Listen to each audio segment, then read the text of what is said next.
Growing up in a rural area meant life was pretty straightforward for me and my older brother, Jack. We were the kind of family that stuck together through thick and thin, a principle drilled into us by our parents from the get-go.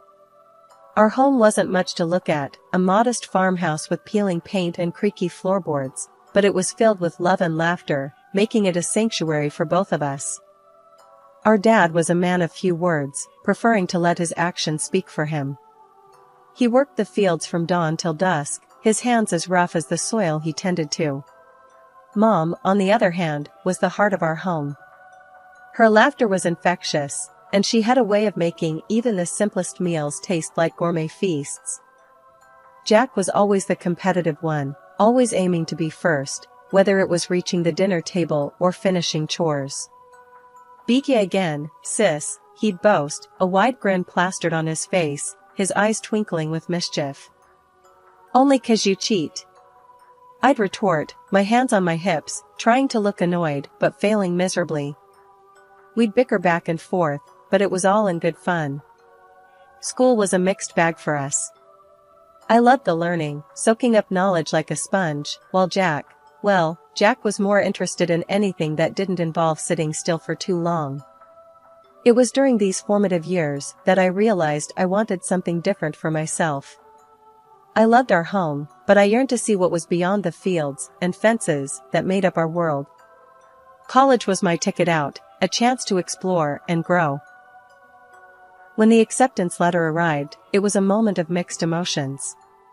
Mom was over the moon, proud as could be, while Dad gave me one of his rare smiles, his eyes saying what his mouth couldn't. Jack, though, was harder to read. "You sure about this, Sarah?" he asked one evening as we sat on the porch, watching the sun dip below the horizon. His voice was gruff, the words heavy with unspoken concern. "Yeah, I am," I replied, my voice steady, but my heart racing. I need to see what's out there, you know?" Jack nodded, the silence stretching between us. "Just don't forget where you come from, alright? These fields, this house, it's part of who you are." "I won't, I promise," I assured him, the weight of his words settling on my shoulders. It was a promise I intended to keep, no matter how far I roamed. College was a blur of studies and newfound freedoms, a stark contrast to the life I had left behind. Upon graduation, the thought of returning to that simple, rural life was overshadowed by the opportunities that lay in the city. I took a job and settled into my grandmother's house, a cozy little place that felt like a piece of home in the midst of urban chaos. The Harrisons, an elderly couple with hearts as wide as the fields back home, lived beside my grandmother's house, which I now called my own.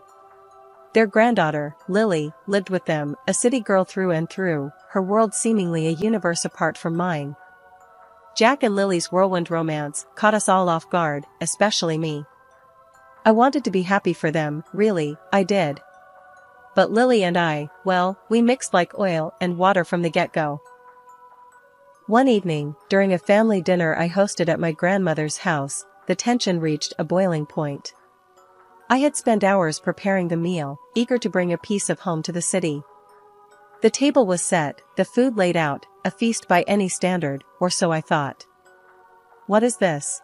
Lily asked, eyeing the spread with a mix of curiosity and disdain. "It's dinner," I said, trying to keep the annoyance out of my voice. "Mom's recipes. Thought it'd be nice to have a taste of home." Jack dug in, praising the flavors, but Lily pushed her food around her plate, barely taking a bite. "It's quaint," she finally said, her tone implying anything but. I clenched my jaw, feeling my temper rise. "Quaint?" I echoed, my voice sharper than I intended. "It's home cooking. Real food, not some overpriced dish from a fancy restaurant." Jack shot me a look, a silent plea to keep the peace, but I was past caring. "What's wrong, Lily? Not to your taste?" Lily set her fork down, her lips a thin line. "I just prefer food with a more refined palate," she said, each word dripping with condescension. The meal ended in awkward silence, the unspoken words hanging heavy between us. It was clear Lily and I were from two different worlds, and neither of us was willing to bridge that gap. Life had a way of throwing curveballs, but nothing could have prepared me for the news that shattered the ordinary flow of my days. Mr. Harrison, Lily's grandfather, had been involved in a serious car accident. I remember standing in my kitchen when Jack called. The moment I heard his voice, thick with emotion, I knew something was terribly wrong. "Sarah, it's Mr. Harrison, he didn't make it," Jack said in a strangled voice. My heart sank, and for a moment, I couldn't speak. Mr. Harrison had been like a second grandfather to me, always there with a story or a joke, his eyes twinkling with mirth. "We need to be there for Mrs. Harrison. She's all alone now," I finally said, my voice barely above a whisper. "Yeah, I know. The funeral's tomorrow. Can you believe it?" "Just like that, he's gone," Jack replied, the pain in his voice mirroring my own. The day of the funeral was a blur, a procession of faces and condolences that seemed to blend together in a haze of grief. The Harrisons' home, usually a beacon of warmth and laughter, felt cold and empty, the air heavy with loss. Mrs. Harrison, the rock of her family, looked small and fragile, her eyes lost in sorrow. But what struck me was the undercurrent of conversation that had nothing to do with mourning or loss. "I heard he left everything to her," whispered one distant relative to another, not even bothering to lower their voice enough. "Yeah, but what's going to happen now? Who's going to take care of everything?" came the reply, laced with greed rather than concern. The audacity of such talk, at such a time, made my blood boil. Was there no respect for the man who had just passed? For the woman who had lost her partner of so many years? It was then that Lily found me, her expression one of irritation rather than sorrow. "Sarah, what are you even doing here? You're not family. Maybe it's time you left," she said, her words sharp and unwelcome. I looked at her, incredulous. "I'm here to support Mrs. Harrison, just like everyone else. Or at least, that's what I thought we were all here for," I shot back, my patience wearing thin. Lily scoffed, rolling her eyes. "Please, like you being here makes any difference. Just go home, Sarah." With a heavy heart, I decided to leave, not wanting to cause a scene. But as I walked away, the snippets of conversation about assets and inheritance continued to echo in my ears, a stark reminder of the greed that often lurked just beneath the surface of familial bonds. The day after the funeral, my phone rang, slicing through the silence of my home. The screen displayed Mrs. Harrison's number, and I answered immediately, my voice thick with concern. "Sarah, dear, could you come over? I need to talk to someone." Mrs. Harrison's voice trembled through the line, her usual strength buried under layers of grief and fatigue. "Of course, Mrs. Harrison. I'll be right there," I replied, my heart aching for the woman who had suddenly found herself alone in the world. Arriving at her doorstep, I was greeted by a sight that tugged at my heartstrings. Mrs. Harrison stood there, a shadow of her former self, her eyes brimming with unshed tears. Without a word, she ushered me inside, into the living room where so many of our neighborhood's memories had been made. "Thank you for coming, Sarah. It seems you're one of the few who truly cares," she began, her voice laced with a sorrow that resonated deep within me. "It's what neighbors are for, Mrs. Harrison. How are you holding up?" I asked, though the question felt inadequate against the magnitude of her loss. She sighed, a long, weary exhalation that seemed to carry the weight of the world. "As well as can be expected, I suppose. But it's not just the loneliness, Sarah. It's everything else. The vultures circling, if you know what I mean." I nodded, understanding all too well the ugly side of human nature that tragedy often revealed. "I've heard some talk," I admitted, my tone grim. "People can be so cruel, greedy? Yes, they can.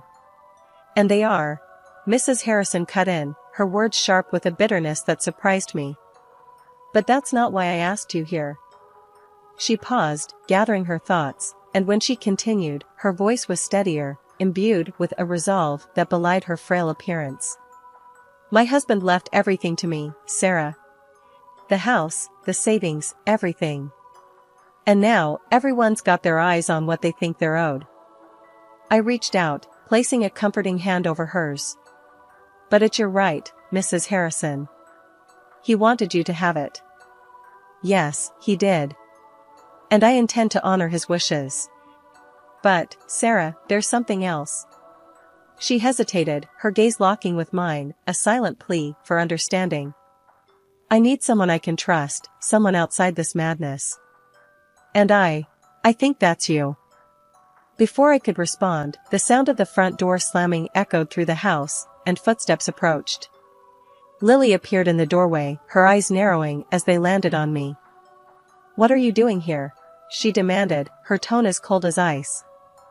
I was just checking on Mrs. Harrison, I replied, my patience wearing thin at her constant hostility. Lily scoffed, dismissing my words with a wave of her hand. Well, you've checked. Now leave. We have family matters to discuss. Mrs. Harrison stood up, her stature small, but her presence commanding. Lily, Sarah is here because I invited her. She's been more of a family to me lately than my own blood. The tension in the room was palpable, a standoff between the grieving widow and the entitled granddaughter-in-law. But before the situation could escalate further, I decided to take the high road. I'll go, Mrs. Harrison. But please, call me if you need anything at all, I said, offering her a reassuring smile. In the 6 months following the uncomfortable confrontation at Mrs. Harrison's, my life seemed to drift back into a semblance of normalcy, at least on the surface. The once frequent visits to Mrs. Harrison's home ceased almost entirely. Whenever I tried calling her, I was met with the cold, impersonal tone of a disconnected line. Jack and Lily, meanwhile, became distant figures, their lives seemingly moving on without a backward glance towards me. Jack even went as far as to tell me not to call him anymore, a request that stung more than I cared to admit. One evening, I saw Mrs. Harrison and Lily near my house. The sight of Mrs. Harrison shocked me. The vibrant, spirited woman I remembered had been replaced by someone much frilier, her face drawn and pale, her body seemingly weighed down by more than just age. Mrs. Harrison, what happened? Are you all right? I asked, my concern mounting at the sight of her. Lily, ever the gatekeeper, was quick to answer. We're making some repairs at the house. It's going to be dusty, and I don't want Grandma breathing all that in. Thought she could stay with you for a bit, she explained, her tone suggesting this was more of an imposition than a request. Despite the surprise, I didn't hesitate. Of course, she can stay here. For as long as she needs, I said, turning to Mrs. Harrison with a reassuring smile. Lily didn't waste any time. Almost immediately, she brought over a few small bags containing Mrs. Harrison's essentials. The repairs should only take a couple of months. I'll give you a call when it's all clear for her to come back, she said, her voice carrying a finality that suggested the topic was not open for discussion. The moment Mrs. Harrison crossed the threshold into my home, something shifted. It wasn't just a physical move from one place to another, it was as if she was stepping out of a shadow that had held her captive far too long. When she sat down, the dam broke, and her tears flowed freely, each one a testament to the silent struggles she'd endured. Wrapped in a hug, Mrs. Harrison's voice was muffled, but her words were clear enough to send a chill down my spine. I've been living like a prisoner, Sarah. Couldn't step outside without asking, like I'm some kind of hostage in my own home. Night after night, those parties, the noise. And there's no repairs, none. It's all a sham. Lily, she wants me gone. Hearing her speak, my heart sank. Mrs. Harrison, the woman who'd always greeted me with a smile, had been suffering in silence, tormented in what should have been her sanctuary. This is unbelievable, I found myself saying, anger simmering beneath my shock. We should call the cops, Mrs. Harrison. They need to know about this. But she shook her head, a determined glint in her weary eyes. No, dear. I've got a plan. A better one. But I need your help. Can you call my lawyer? Ask him to come here? Her request took me aback, but I nodded. Of course, I'll call him first thing. As promised, I reached out to her lawyer, a man Mrs. Harrison had trusted for years. When he arrived, I offered them privacy, stepping away as they delved into discussions I wasn't privy to. Their murmured conversation, though inaudible, was a clear sign of the wheels of justice beginning to turn. Months had passed since Mrs. Harrison moved into my home, and the so-called repairs on her house showed no signs of progress. The silence on Lily's end was deafening, and my patience was wearing thin. Mrs. Harrison, for all her gratitude for my shelter, carried a sadness in her eyes that spoke volumes of the situation's toll on her. One evening, as Mrs. Harrison and I sat in the living room, a rare moment of peace enveloping us, I decided it was time to address the elephant in the room. Mrs. Harrison, something's not right. There's been no word from Lily, and your house, it looks untouched. Are you sure there's really repairs going on? I asked, the concern evident in my voice. She sighed, a deep, weary sound that seemed to carry the weight of her worries. I've had my doubts, dear. But what can I do? I'm just an old lady, and they've made it clear I'm not welcome in my own home. Her words stirred something within me, a fierce determination I hadn't known I possessed. Well, I'm not just going to sit back and watch this happen. It's time we found out what's really going on, I declared, my resolve hardening. The following day, I made my way to Mrs. Harrison's house. The sight that greeted me was exactly as I had feared. The house was silent, no workers in sight, no signs of any ongoing repairs. Just as I was about to leave, Lily and Jack pulled up in their car. The look on Lily's face when she saw me was a mix of surprise and irritation. Sarah, what are you doing here? Spying on us now? Lily snapped, her tone accusatory. I'm not spying. I'm looking for answers. Mrs. Harrison deserves to know what's happening with her house. I shot back, my patience wearing thin. Jack, who had been silent up to this point, finally spoke up. Look, Sarah, this doesn't concern you. Just leave it be. I couldn't believe what I was hearing. Doesn't concern me? Mrs. Harrison is living with me because you two claimed her house needed repairs. But I don't see any repairs happening. Lily rolled her eyes, clearly unimpressed. Well, plans change. We've decided to do the repairs later. Grandma can stay with you a bit longer. That's not your decision to make. It's her house, her life. You can't just uproot her because it's convenient for you, I retorted, anger boiling within me. Jack stepped forward, trying to play the mediator. Sarah, let's just calm down and talk about this. We don't want to make a scene. A scene? You're the ones making a scene of her life. I won't stand by and watch you treat Mrs. Harrison like this, I declared, standing my ground. The conversation went back and forth, but my mind was made up. Mrs. Harrison had been through enough, and it was time someone took a stand for her. The next day, my phone rang. The screen flashed Lily's name, and a knot formed in my stomach before I even answered. What she asked next sent shockwaves through me. Look, I need a favor. Big one. Confirm Grandma's lost it, mentally. Say she needs to be in a home. I'll make it worth your while, 10 grand. Lily's voice was all business, cold and calculating.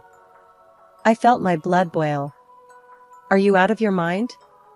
You think I'd sell out Mrs. Harrison like that? For money? I was seething, barely containing my anger. Just think about it, okay? It's easy money, she pressed, clearly not understanding the gravity of her request. Think about it? No, you listen, and you listen good. This is sick, Lily. Don't you ever ask me to do something like this again. Ever. I snapped back, my words laced with disgust. I ended the call, my hands trembling with rage. How could she? How could anyone be so heartless? When I told Mrs. Harrison about the call, I expected anger, maybe shock. But she just nodded, her expression resigned. I'm not surprised, dear.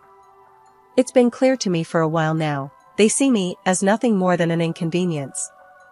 An obstacle to their greed.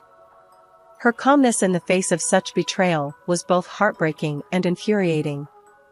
They don't deserve you, Mrs. Harrison. Not a bit, I said, my voice thick with emotion. It's all right, Sarah. I've made my peace with it. In fact, I've already taken steps to ensure they can't harm me further, she revealed, a hint of defiance in her tone.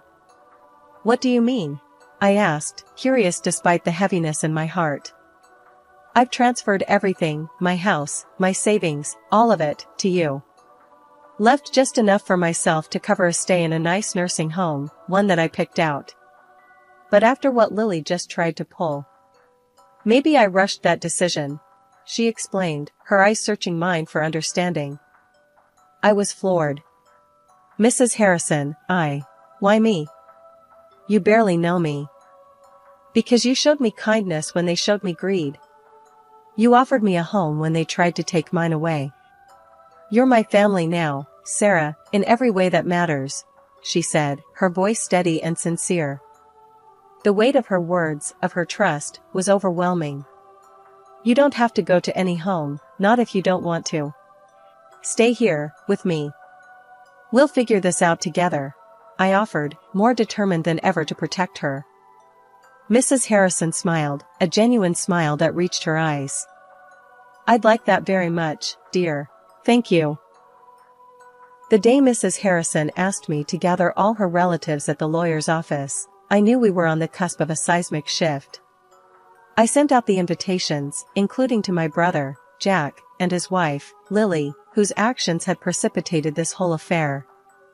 As we entered the lawyer's office on the day, the air was thick with tension, the kind you could cut with a knife. Mrs. Harrison, frail, but fierce in her determination, held on to my arm, drawing strength from my presence. Once everyone was seated, the lawyer began, but it was Mrs. Harrison who took control of the room. I brought you all here to announce my decision, she started, her voice stronger than I'd heard in months. Over the past few years, I've seen true colors shown, care withheld, and greed run rampant in this family. There was an audible shift in the room, discomfort and denial mingling in the charged atmosphere. I have decided to disinherit my daughter, my son, and my grandchildren, she continued, each word deliberate, her gaze unwavering. The only person who has shown me kindness and decency is Sarah. She's my heir. Jack and Lily's faces turned a shade of red I hadn't seen before, their outrage palpable. Murmurs of disbelief and anger bubbled up among the relatives, but Mrs. Harrison wasn't finished. Furthermore, I demand financial compensation from Lily and Jack for the distress they've caused me and for them to vacate my house immediately, she added, the lawyer nodding in agreement beside her. You can't do this to us. Your family. Lily shrieked, her voice shrill with desperation. Family? Mrs. Harrison echoed, a bitter laugh escaping her lips. This is what family does? No. Sarah has shown me more compassion and respect than any of you. The lawyer, sensing the situation spiraling, stepped in. If we cannot proceed civilly, I will not hesitate to call the authorities, he warned, his voice a calm in the storm. Well, we just left. After Mrs. Harrison and I had spent a year and a half as more than just neighbors, but as family, her health took a turn for the worse. It was a tough blow, watching her grow weaker, spending her final days in the hospital. I was there as often as I could manage, holding her hand, talking about everything and nothing, trying to offer comfort in the face of the inevitable. A week after one of those quiet visits, she passed away. I took it upon myself to arrange a proper send-off for her. Despite reaching out through the lawyer to all her relatives, the day of the funeral came and went without a single one of them showing up to pay their respects. On the day of the funeral, my phone rang. It was Lily, the voice on the other end sounding desperate and defeated. I don't know how to say this, but we're in a bad spot. Jack lost his job, and we're behind on everything. Can we live in the house? We've got nowhere else. Her request left me in a tight spot, emotions and memories clashing like thunder. Lily, you know that was never my decision to make. Mrs. Harrison made her choices clear, and they were about more than just a roof over your head. It was about respect, love, something you all seem to forget. But we're family, she protested weakly, the argument sounding hollow even to her ears. Family? I echoed, the word bitter on my tongue. Family doesn't do what you did. She needed you, and you turned your back. You made your choice, Lily. Now, you have to live with it. Ending the call, I felt a mix of anger and sorrow. It wasn't just about the house or the money, it was about the values Mrs. Harrison stood for, the lessons she taught me about kindness, integrity, and standing up for what's right.